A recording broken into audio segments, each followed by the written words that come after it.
결핍을 충만으로 만드는 기도라는 제목으로 하나님의 말씀 선포하겠습니다. 교계에 조금 관심 있는 분들은 아실 텐데 분당에 가면 세eden 교회라고 있습니다. 그 세eden 교회 담임하시는 소강석 목사님이라는 분이 계시는데 그 무대의 어머니 장모님이죠. 장모님이 정금성이었던가 하여튼 정권사님 이분 계시는데 자 이분이 이제 전북 무안 전남이죠. 전남 무안 분이신데 일찍 남편이 세상을 떠나고 두 딸과 막내 아들을 이렇게 키우며 사셨습니다. 행상을 하시면서 살았다고 들었는데 그렇게 행상을 하면서 사셨는데 이제 이상하게 이분 마음이 삼각교회, 허름한 교회 가면은 오늘 번 돈을 갖다 그냥 그대로 가서 헌금하고 이런 일들이 굉장히 잦았다고 해요. 그러니까 딸들이랑 그 아들이 얼마나 많은 궁핍함 속에서 살았겠습니까? 더구나 이분이 나중에 성령 체험을 깊게 하시고 복음 전도자의 삶을 사세요. 그러니까 주중에는 시장 가서 물건 파시고 시장 장사하시고 주말에는 뭐 하셨냐? 사역하려고 전남 일대를 돌아다니신 거예요. 그러니까 이 자식들은 어마어마한 결핍 속에서 사는 겁니다. 엄마가 없어. 아빠도 없는데 엄마도 없어. 엄마는 맨날 교회 아니면 기도원. 그리고 그날 번 돈은 전부 교회 헌금. 그러니까 자기들은 너무 가난한 거예요. 자, 딸도 가난해요. 아들도 힘들어요. 그러니 그들 마음속에 뭐 그렇게 교회에 대한 예수에 대한 좋은 마음이 있었겠습니까? 그런데 하나님께서는 신비롭게도 이제 그들의 삶 가운데 갑자기 사위 목사를 보내셔가지고 그야말로 사위 목사와 함께 이 온 집안이 개척을 해요. 그래서 이분 사모님 이분이 큰 딸로 제가 알고 있는데 큰 딸, 여동생, 남동생까지 다 해가지고 제가 알기로 신촌 그 지하 반지하부터 시작했는데 교회가 그렇게 해서 교회를 시작을 합니다. 가난이 싫었는데 더 가난한 배우자를 만나가지고 더 가난하게 사는 일들이 계속해서 벌어졌던 것이죠. 하지만 지금은 그 하나님께서 그 모든 시련과 아픔들을 채워주셨습니다. 참으로 신기한 게 그의 어머니가 채워준 게 아니죠. 그의 어머니는 채워줄 수가 없었습니다. 그 강력한 성령님의 임재가 오히려 그 어머니와 그 자녀들을 더 큰 결핍의 자리로 내몰았습니다만 그들이 그 결핍에 빠져 있지 않고 마침내 거기서 믿음으로 승리하게 된 이야기를 우리가 좀 뒤져보면 알 수 있는데 저는 우리의 믿음 생활이 이런 것이라고 생각을 합니다. 이상하게도 사람이 사람을 채워주려고 하면 사람으로 채워지지 않는 무언가가 있죠. 자녀를 키우는 분들이 자녀에게 좋은 거를 주지 않으려는 부모가 세상 천지 어디 있겠습니까? 그런데 아무리 좋은 거를 주려고 해도 이 싸가지 없는 것들은 중학생쯤 되면은 엄마가 나한테 해준 게 뭐가 있냐고 썩을 것 같은 이러고 늘 낳아주고 이런 말 하지 말라고 하셨는데 죄송합니다. 하여튼 가끔씩 욱할 때가 있어가지고 얼마 전에 그 유튜브 이렇게 또 보는데 어느 딸을 둔 아빠의 글이었나 봐요. 내가 초등학생 때까지 너는 그렇게 나에게 와서 안기고 아빠 사랑한다 그렇게 말하더니 중학생이 되자마자 문 밖에 들어가 나오질 않는구나. 난 언제쯤 너와 대화를 할 수 있을까? 그런 아버지의 절절한 것을 보면서 와 너무 배신감 느끼겠더라고. 자, 우리가 그렇게 사람에게 무언가를 주려고 해도 그걸로 채워지지 않고 다 얻을 수 없는 그런 마음의 헛헛함이 누구에게나 있다는 것을 다 알 것입니다. 그런 결핍은 우리가 결코 사람의 마음으로 사람의 행위로만 채워지지 않는 것이죠. 오히려 그 결핍으로 말미암아 더 큰 믿음의 도약을 얻는 사람들이 있는데 그 구약 속에서 대표적인 인물이 바로 사무엘과 다윗입니다. 자, 우리는 사무엘의 인생 초반을 기억하고 있습니다. 그의 어머니 한나가 기도해서 아이를 갖게 되었죠. 그리고 어떻게 합니까? 서원합니다. 이 아이의 젖을 떼거든 내가 그 아이를 하나님께 바치겠다고 말이죠. 사무엘상 1장 22절부터 24절까지 말씀인데 너무 기니까 제가 노란색뿐만 있거든. 젖 떼거든 내가 그를 데리고 가서 여호와 앞에 뵙게 하고 거기에 영원히 있게 하리이다. 자, 젖을 떼는 시기는 언제입니까? 이게 부모님마다 다르고 또 보니까 이게 모유가 어떤 분들은 되게 오래 나온대요. 그래서 조선시대 기록에 보면 13살짜리가 젖을 먹었다는 기록도 있습니다. 13년 동안 젖이 나온 거죠. 이게 계속 그 애들을 모유 수유해 주면 모유가 끊이지 않고 계속 나온다고 합니다. 그래서 보통 이제 고대 시기에 젖대는 시기가 언제냐면 초등학생 때래요. 13살에서 12살. 막 질린다는 표정 하시는 분도 계시는데 그게 이제 다 그때는 따로 이유식이 없고 하니까 그냥 계속해서 그렇게 약간 먹는 그런 문화가 있었다고 합니다. 그래서 대략 젖대는 시기를 늦게까지 잡으면은 최소 5살에서 최대 12살로 잡을 수 있겠죠. 그러니까 사무엘은 최소자로 잡으면 5살 때, 5살은 너무한 것 같아. 아마도 10세 어간에 그가 어디로 갔어요? 엘리에게로 간 겁니다. 부모를 떠나서 엘리에게로. 자, 초등학교 3학년 나이입니다. 초등학교 2학년, 3학년, 기껏해야 4학년 되는 애를 이제 너는 엄마가 서운했으니까 이제 너 교회 가서 살아 라고 하면 애들 중에 오예 교회 가 살게요 하는 애들 한 명이라도 있을까요? 단 한 명도 없다고 저는 확신합니다. 교회도 아니고 기도원이에요. 저쪽 두메산골 기도원. 너 엄마가 서운해서 내가 강남 금식기도원에서 서운해서 네가 태어났거든. 그러니까 넌 강남 금식기도원에서 지금부터 살아야 돼 라고 하면은 아동학대로 고소할 겁니다. 요즘 같은 시대에서는. 자, 말도 안 되는 일이죠. 상상도 못할 일이죠. 이 어린아이를 부모와 떨어뜨려서 생판 모르는 남의 손에 키우게 하라는 겁니다.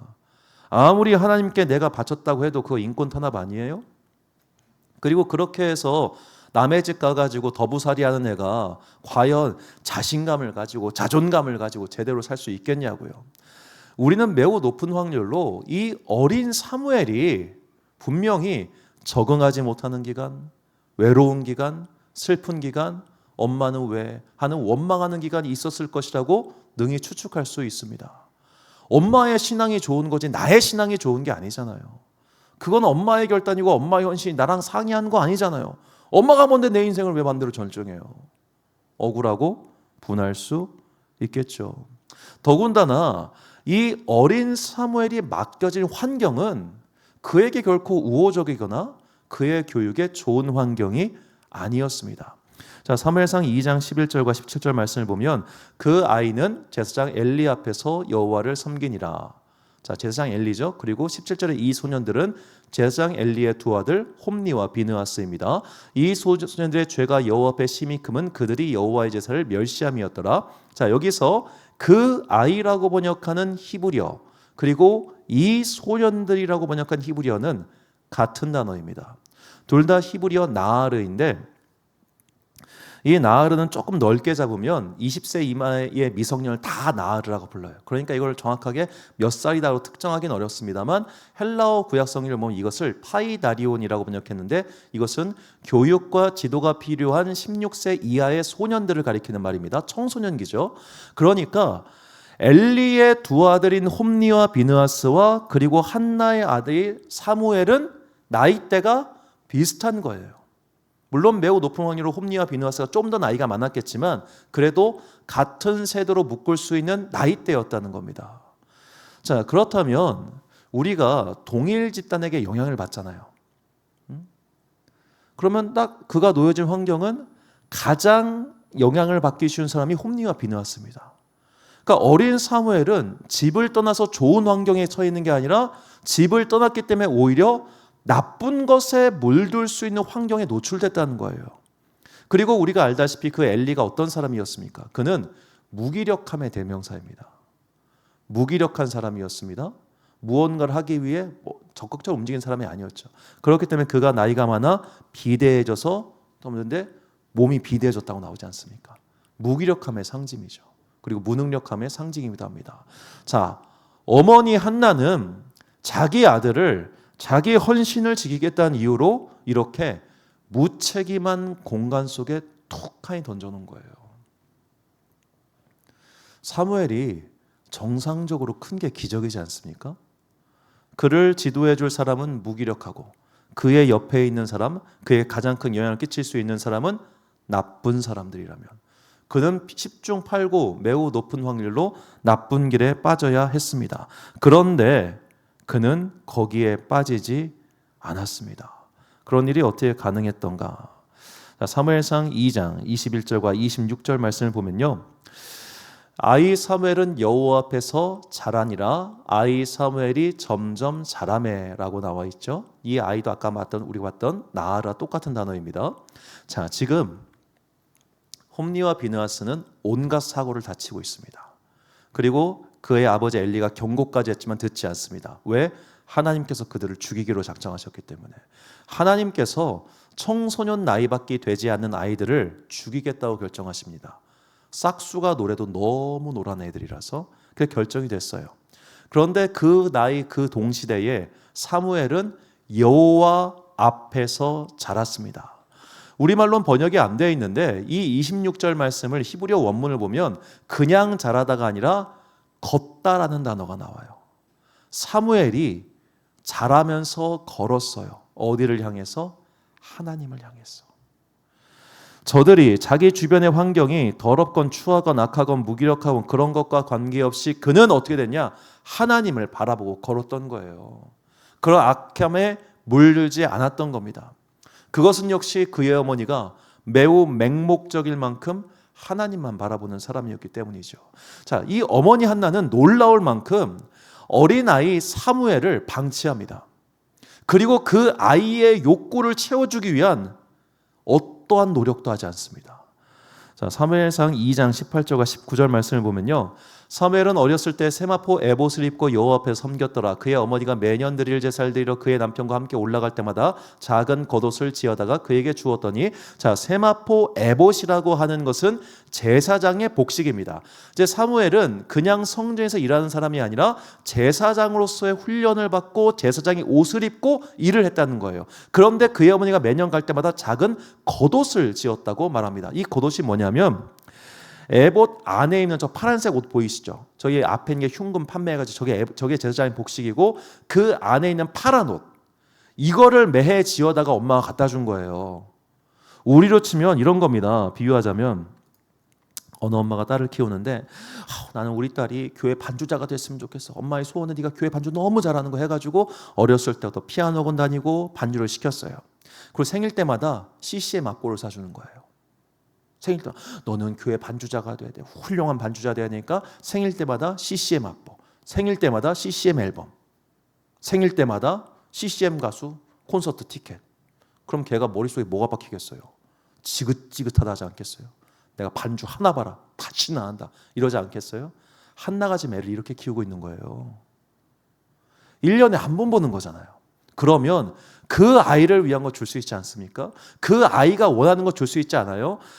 10살, 열 몇 살 때 헤어져가지고 엄마 품 떠난 아이한테 아유 그래 1년에 한 번인데 그때 한 번만 좀 놀아라, 한 번만 좀 엄마가 좋은 거 해줄게, 먹을 것도 싸다 주고 좋아하는 것도 싸다 주고 할 만하지 않아요? 1년에 한 번인데? 그런데 그 여자는 1년에 한 번도 제사장 옷을 지어다가 입히는 사람이에요. 대단한 사람이지 않습니까? 이거는 보통 정신으로 자식을 키우는 게 아닙니다. 그러거나 말거나 너는 하나님의 사람이야. 그러거나 말거나 하나님께서 너를 채워주셔. 이것에 대한 경험이 한나에게 있었기 때문이에요. 자, 우리가 사무엘상 1장을 보면요, 사무엘상 1장 4절부터 6절까지 말씀 보면 엘가나가 제사를 드리나는 제물의 분깃을 그의 아내 브닌나와 그의 모든 자녀에게 주고 한나에게는 갑절을 주니 이는 그를 사랑함이라. 그러나 여호와께서 그에게 임신하지 못하게 하시니. 자, 한나는 사랑받지 못하는 여자가 아니라 사랑을 많이 받은 사람입니다. 한나는 그의 남편이 행여라도 결핍이 있을까봐 모든 것을 채워주려고 했던 사람이에요. 그런데 그런 남편의 행동이 오히려 한나에 더 큰 결핍을 불러와요. 왜? 여러분, 분인나는 한나가 자식이 없기 때문에 괴롭힌 게 아니에요. 남편의 사랑을 독차지하니까 질투가 나서 괴롭힌 겁니다. 그렇다면 이 분인나가 한나가 자녀가 생긴 이후에 안 괴롭혔을까요? 전 똑같다고 생각합니다. 오히려 더 크게 공격했을 겁니다. 다만 한나가 그런 공격에 개의치 않게 된 것이죠. 왜? 하나님께서 그녀와 함께 한다는 걸 체험했기 때문입니다. 남편의 사랑이, 그 어마어마한 물질이 그녀의 결핍을 채워주지 못했어요. 그녀의 삶의 결핍을 채워준 건 오직 하나, 하나님께서 그녀의 기도에 응답하신 사건이 그녀의 모든 결핍을 해소시켜 준 것입니다. 한나는 이런 경험이 있기 때문에 그의 아들을 단호하게 키운 겁니다. 야, 엄마가 채워줘 봐야 그거 얼마 안 돼. 야, 엄마가 이거 들어줘 봐야 이게 기쁨 며칠이 나가냐. 소용없어. 너 하나님만 믿어. 너 하나님만 똑바로 보면 돼. 네가 하고 있는 그 사역, 그 섬김 이것만 제대로 하면 다른 거 아무것도 필요 없어. 이렇게 단호하게 자녀를 키운 겁니다. 그래서 바르게 컸습니다. 반면에 엘리의 두 아들 홈니와 비느하스는 어떻게 컸을까요? 엘리는 당연히 한나보다 고령자였습니다. 그렇다는 것은, 그런데 사무엘과 나이가 비슷하다는 것은 홈니와 비느하스는 누뚱이인 거죠. 얼마 전 어느 채널을 보니까 그 탤런트 신현준 씨가 55세의 딸을 얻었더라고요. 막내딸을. 너무 귀하대요. 그러니까 이 55세 딸을 조금이라도 더, 55세 때 얻은 이 막내딸을 조금이라도 더 보려고 아침에 약을 엄청나게 챙겨 먹고 운동 무지하게 오래 살라고, 내가 최소한 얘 시집 가는 거 보고 죽으려고 막 그냥 그렇게 건강 관리 한다는 거예요. 엘리가 그런 기분이었을 거예요. 너무 이쁜 거예요. 세상에 이렇게 이쁠 수가 없어. 늦둥이 두 아들, 으아! 뭘 해도 터치하지 않아요. 뭘 해도 아깝지가 않아요. 다 줬어요. 그 풍요로움이 그들을 망쳤어요. 재밌죠? 결핍 속에서 성장한 사무엘은 하나님의 사람이 되었고, 통제되지 않은 풍족함 속에서 큰 홈니와 비느하스는 하나님의 원수가 되었습니다. 자, 사무엘은 결핍이 있었습니다. 분명합니다. 그러나 사무엘은 그 결핍을 통해서 오히려 하나님을 더 깊게 만났고, 그렇게 새로운 시대를 여는 새로운 주인공이 되었습니다. 그러나 어떻게든 부모가 내 새끼 귀한 거, 내 새끼 좋은 거, 내 새끼 충만한 거 주려고 했던 홈니와 비느하스는 망나니 중에 망나니로 이름을 떨치다가 죽었습니다. 자, 여기서 우리가 삶의 태도를 바로잡아야 됩니다. 우리는 모두 각자 결핍을 갖고 있습니다. 결핍이 없는 인생은 없습니다. 여러분들이 여러분의 자녀를 아무리 좋은 걸로 채워주려고 해도 걔네들은 중학생 때 되면 꼭 싸가지 없게 엄마가 나한테 해준 게 뭐 있어 그딴 말을 할 겁니다. 그게 인간입니다. 그게 사람입니다. 왜? 비교하니까. 옆집이랑 비교하고 이웃집이랑 비교하면 나는 괜히 부족한 것 같으니까. 이게 사람이에요. 이게 사람.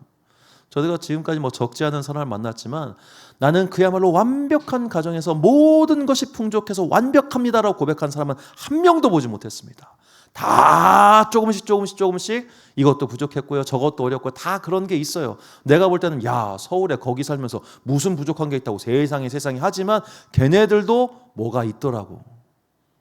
제가 봤던 최고 부잣집 애들이 그때 이제 저 인도에서 겸손하게 살고 있을 때 모 교회의 대학 청년부 애들이 왔는데, 걔네들은 진짜 압구정에서만 태어나서 압구정에서만 자라가지고 압구정에서만 살고 있는 애들이에요. 압구정을 너무 강조하는 것 같은데 그 정도로 부유한 친구들이에요. 그러니까 너무 돈이 많으니까 약간 좀 다른 세계 사람처럼 느껴질 정도로 부자인 애들이거든요. 그런데 이제 걔네가 2주 정도 비전 트립을 왔으니까 얘기하다 보면 아, 저렇게 부잣집도 뭔가 상처가 있구나, 뭔가 부족한 게 있구나, 뭔가 아쉬운 게 있구나 라는 걸 배웠습니다. 아, 돈만으로 채워지지 않는 무언가가 분명히 이 세상에는 있더라는 거죠. 자, 이렇게 사무엘은 결핍 속에 컸지만 하나님을 만났기 때문에 충만해졌습니다. 결핍 속에서 자랐지만 주님을 만났기 때문에 인생의 방향이 정해졌습니다. 그래서 사무엘은 또 다른 결핍을 앓고 있는 다윗이라고 하는 사람을 믿음의 선한 길로 인도해 줄 수 있는 사람이 된 겁니다. 다윗도 결핍 속에서 자란 아이입니다. 다윗이 결핍 속에 자랐다는 것을 보여주는 증거가 사무엘이 다윗 아버지 이새의 집에 방문했을 때의 일입니다. 사무엘상 16장 10절과 11절 말씀인데요. 이새가 그의 아들 7을 다 사무엘 앞으로 지나가게 하나 사무엘이 이새에게 이르되 여호와께서 이들을 택하지 아니하셨느니라 하고, 또 사무엘이 이새에게 이르되 내 아들들이 다 여기 있느냐. 이새가 이르되 아직 막내가 남았는데 그는 양을 지키나이다. 자, 지금 사무엘이 이새를 방문한 건 그냥 방문한 게 아니라 밥 한 끼 먹자고 간 게 아니에요. 여호와의 기름을 붓기 위해 간 거 아닙니까? 그러니까 이새도 지금 눈치가 있는 거예요. 아, 지금 뭔가 심상치 않은 일이 우리 집에서 벌어지고 있구나 해가지고 아들들을 싹 다 긁어 모았는데 7명만 온 거예요. 막내는 뺐어요. 왜 막내를 뺐을까요? 부끄러우니까. 어디 내놓기 부끄러운 아들이 다윗이었습니다. 그러니까 그가 양을 지키고 있는 거죠. 어떤 분들은 다윗은 신실해가지고 이 어렸지만 양 지키는 어려운 일을 맡겼어라고 하지만 이건 좀 오해가 있는 게, 왜냐하면 베들레헴은 농사 짓는 곳이에요. 목축업자가 아니에요. 이세는. 그 집안은 농사를 짓는 집안이고 양은 부업이에요. 저거는 그냥 없으나 있으나 가정경제랑 아무 상관없어요. 그런데 그걸 막내가 하고 있어요. 왜 할까요? 얘가 통제가 안 되는 애거든요. 얘는 어렸을 때부터 기운이 뻗쳐가지고 통제가 안 돼. 그러니까 그냥 아유 네 맘대로 알아서 살아라고 그냥 내놓은 자식이 다윗입니다. 그러니까 저 중요한 자리에 부르지 않은 거죠. 어디 데리고 가기 부끄럽고 어디 내놓기 부끄러운 그런 자식. 자, 제가 볼 때 한 넷째까지는 막내가 사랑받을 수 있는 것 같아. 다섯째부터는 힘들어. 다윗은 누나 둘에 형이 7이에요. 10째예요. 10째 막내 아들이 사랑받기란 매우 매우 어렵지 않겠어요? 그냥 농가에서 그냥 밥 축내는 그런 아이일 가능성이 높지 않습니까? 그렇게 그는 원 가족의 결핍 속에서 큰 겁니다. 그 증거가 17장에 또 나와요. 그의 큰형 엘리압이 전쟁터에 가가지고 형들을 도와주겠다고 간 다윗이 이렇게 얘기합니다. 그가 다윗에게 노를 바에 이르되 나는 내 교만과 내 마음의 완악함을 아노니 내가 전쟁을 구경하러 왔노라. 이게요 우리말로 번역하니까 되게 그냥 너 교만하구나 너 완악하구나 이렇게 교양 있게 들리지 히브리어 원문을 보면 야 이 마귀 새끼야라고 나와 있어요. 야 이 마귀 새끼야. 큰형이 지금 아버지 심부름으로 전쟁터 그 위험한 전쟁터에 와가지고 형들의 안부를 묻고 좀 먹을 거 좀 전달해 주러 온 동생에게 야 이 마귀 새끼야라고 하는 게 큰형이 막내 동생을 취급하는 방법이었다고요. 다윗이 이렇게 원가족의 결핍 속에서 살았습니다. 자, 내가 원가족의 결핍이 있으면 어떤 선택을 합니까? 결혼할 때 그 원가족의 결핍을 채워줄 수 있는 사람을 은연중에 구하잖아요. 그래서 연애할 때 그런 말 있지 않습니까? 외로울 때 사람 만나지 말라고. 그런 식으로 내가 어떤 결핍이 있기 때문에 그 결핍을 채워줄 어떤 상대를 구하면 이게 참 어려워요. 그래서 이건 제 그냥 개인적인 추측입니다. 여러분 다윗과 요나단은 동갑이었을까요? 아닙니다. 우리가 성경을 보면 사울 왕의 막내 아들 이스보셋이 다윗보다 10살 위입니다. 이스보셋이 40살 때 이스라엘의 왕이 되었고 다윗이 30살 때 헤브론에서 왕이 되거든요. 그러니까 10살 차이예요. 10살 차이. 그러면 요나단과는 훨씬 더 많은 차이가 나겠죠. 그리고 우리가 사무엘상 17장을 보면 이제 12장에 보면은 사울 왕의 자식들의 이름이 나오는데 그때 이스보셋의 이름은 나오지 않아요. 이스보셋은 사울이 왕이 되고 난 이후에 태어난 아들이라는 얘기입니다. 그러니까 사울 왕에게는 총 4명의 아들과 2명의 딸이 있었던 거예요. 그 정부인과의 사이에서. 그러면 큰딸 메랍과 작은딸 미갈이 있잖아요. 메랍과 미갈은 다윗보다 매우 높은 확률로 연상이었던 거죠. 누나. 꼭 이렇게 어떻게 보면 이제 그냥 추측입니다만 아마도 다윗은 그 자기의 원가족의 결핍 이런 것들을 좀 채워줄 수 있는 여성을 찾은 것은 아닐까라고 하는 그런 상상도 해봅니다. 상상입니다.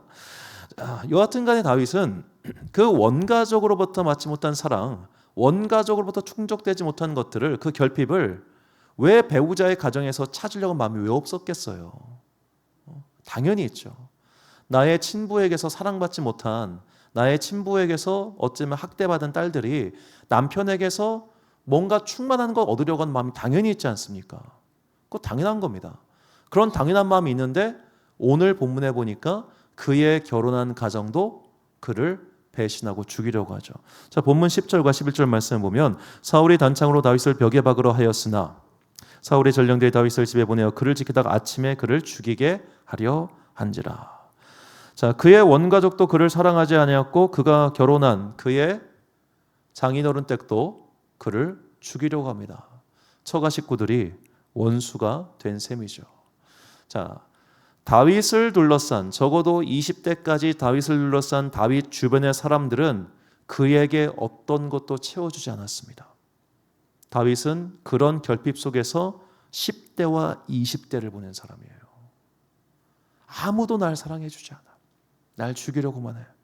내가 미움받을 짓 한 것도 아닌데 나는 그저 내가 태어난 나의 모습 그대로 하나님을 사랑하고 찬양하는 걸 좋아하고 그곳에서 하나님과 함께하는 것을 즐겼던 그런 소년일 뿐인데 다 나를 미워하고 싫어하고 죽이려고 하는 이 상황, 이 어마어마한 결핍과 한. 다윗은 그 순간에 이렇게 자기의 생명이 위협받고 어려운 순간에 자기의 아버지의 집을 가지 않습니다. 그게 더 분명히 나타나잖아요. 우리가 보통 망했어요. 망하면 어디 가고 싶어요? 내 친정이 그래도 있으면 친정 가잖아요. 그런데 다윗은 갈 친정이 없는 거예요.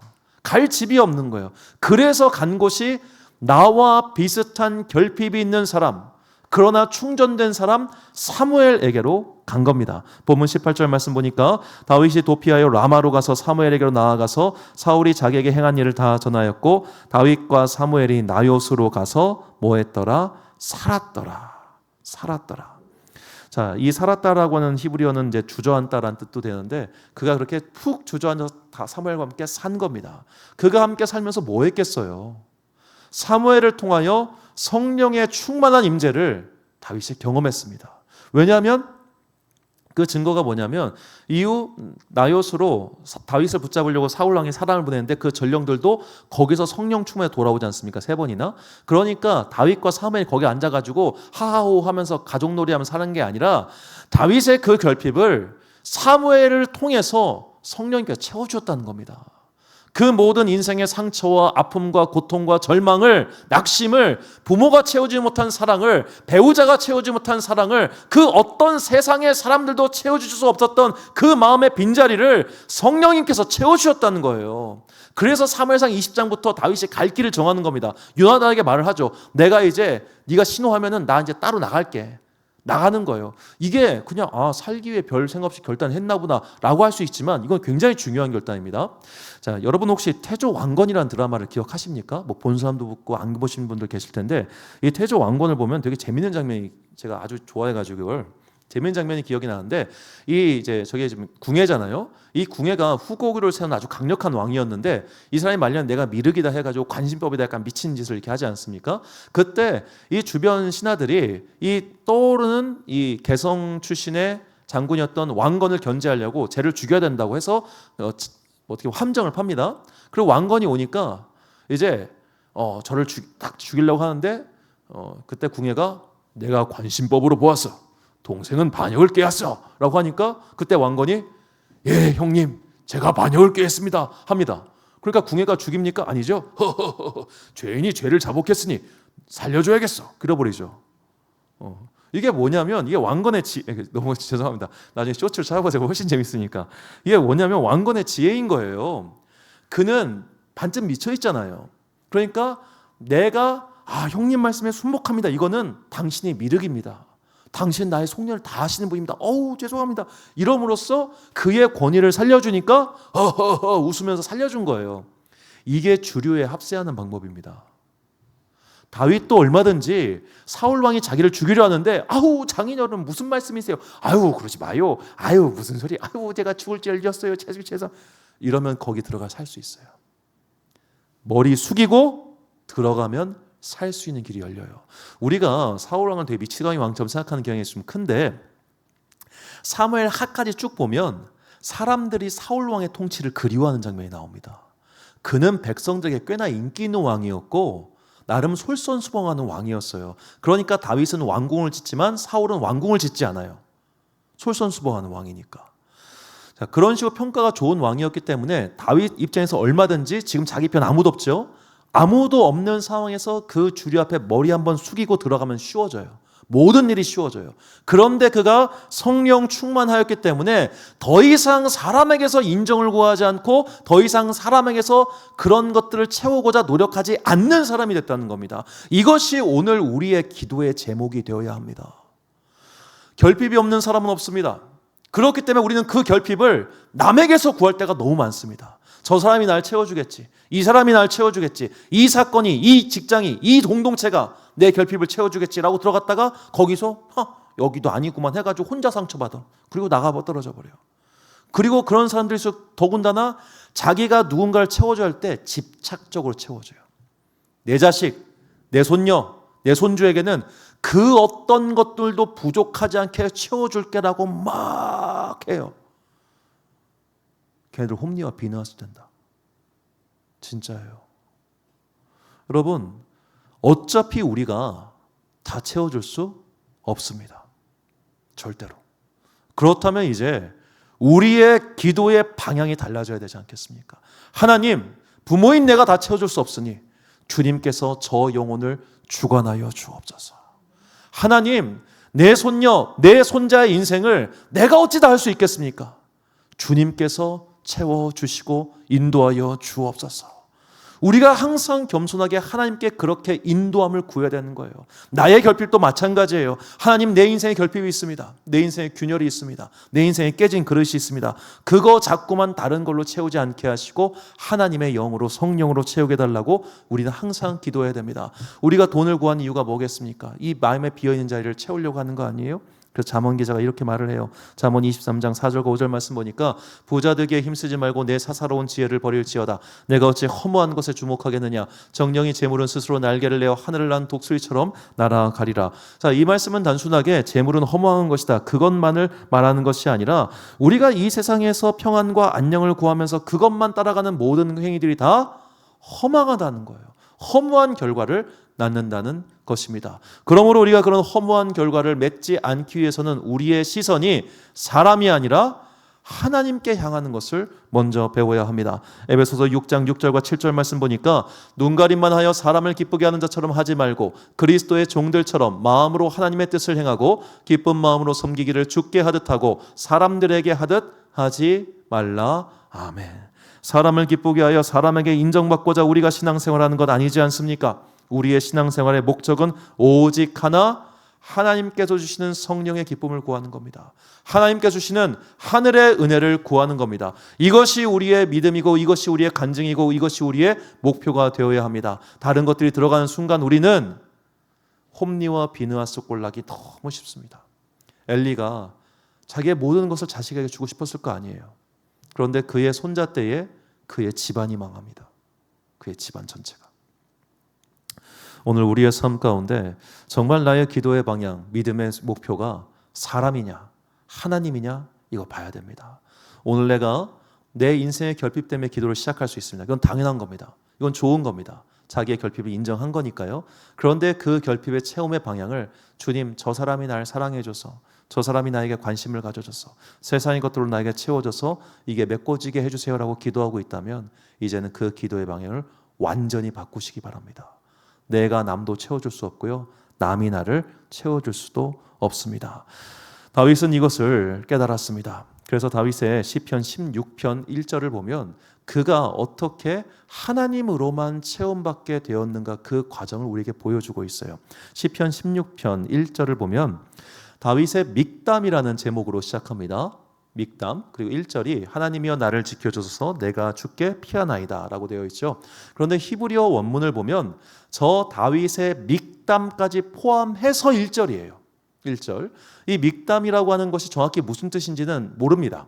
하지만 이 믹담의 원어가 카타함인데 이것은 표시하다, 조각하다, 물들이다라는 뜻을 가지고 있습니다. 그러니까 제가 추정하건대 믹담이라고 하는 이 시편의 어찌 보면 그 설명은 너희가 단어 하나하나를 아주 그냥 씹어 먹듯이 딱딱딱 그렇게 노래 불러라 라고 저는 해석을 합니다. 마치 그냥 정확한 발음, 딕션이 좋다고 하잖아요. 노래를 부를 때도 그런 식으로 노래를 불러라. 저는 그렇게 해석을 합니다.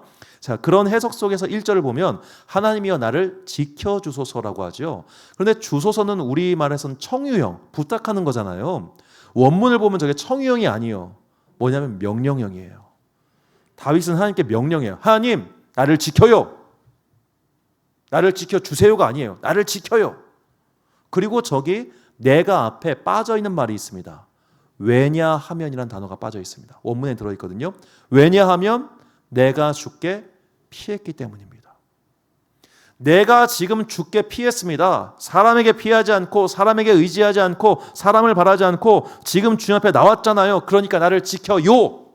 지켜요. 당당하게 요구하는 거예요. 그의 마음속에 하나님 외에 다른 것이 없기 때문에 이렇게 당당하게 요구했던 겁니다. 그래서 16편 2절과 7절 말씀 보면 내가 여호와께 이르되 주는 나의 주님이시오니 주밖에는 나의 복이 없다 하였나이다. 나를 훈계하신 여호와를 송축할지어다. 밤마다 내 양심이 나를 교훈하도다. 주는 나의 주님이시니 주밖에는 나의 복이 없다 하였나이다. 이 말이 뭡니까? 주님 말고는 그 어떤 것들도 나를 채워줄 수 없습니다라는 고백을 그가 문장 하나하나 씹어먹듯이 하나님께 고백한 거예요. 그러니까 당당히 요구하는 겁니다. 나를 지켜요 라고 말이죠. 그러니까 7절에서 나를 훈계하신 여호와, 이 훈계하다라는 말도 되게 또 재미있는데 원문을 보면 훈계하다라고 번역한 히브리어의 뜻은 상담하다예요.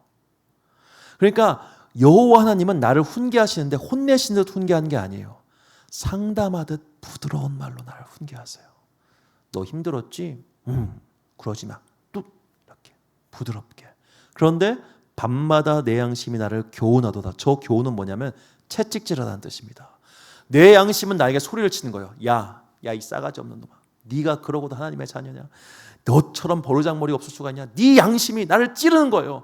하나님은 여전히 나를 부드러운 눈으로 바라보시는데, 하나님은 여전히 나를 부르시고 계시고, 하나님은 여전히 나를 사랑하시는데 그 사랑 때문에 내 양심이 나를 찌르는 거예요. 이런 죽어 네가 뭐 하는 거야 진짜, 이거 뭐야, 이렇게 나를 치는 게 지금 이 상태라는 거예요.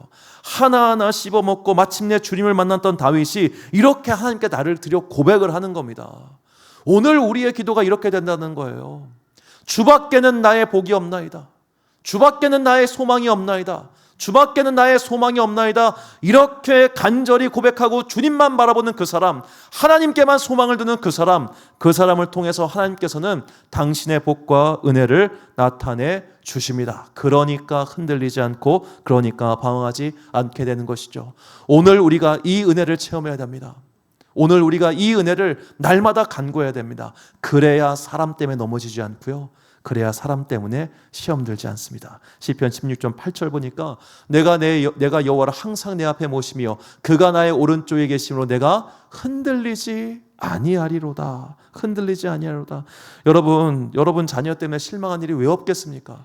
제가 예전에 어느 할아버지가 남긴 이제 그 수기를 읽었는데, 이제 계속 손주를 키우시다가 이제 8살이 돼가지고 초등학교 입학하게 돼서 이제는 할아버지 곁을 떠나서 가게 된 거예요.